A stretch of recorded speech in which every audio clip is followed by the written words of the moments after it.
if you want to run faster, you have to apply a great amount of force into the ground. It has to be done as fast as possible. So you can't just put force into the ground slowly.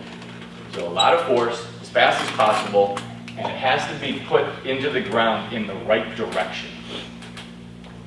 So you've got, if you think about these things, big force is done primarily, improving big force is going to be primarily through strength training.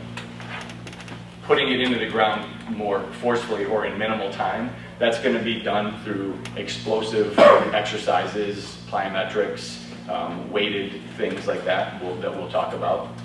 And the right direction is mechanics. You put those three things together and you're going to run faster. Now there are other things. I don't know if you can see in the back. I wouldn't have been able to read this stuff in the back yesterday, but I'm old and my eyes are bad. But you can see there's other stuff on here. There's other factors. There's body composition. If somebody is overweight, they're not going to run as fast. If they lose weight, they're going to run faster.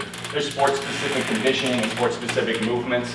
So if you can run a straight line fast, but if you can't do it in a sport-specific manner, like where it actually matters, then it doesn't really pay off. If you have a really fast receiver that can't catch, for example, it's not going to look really fast.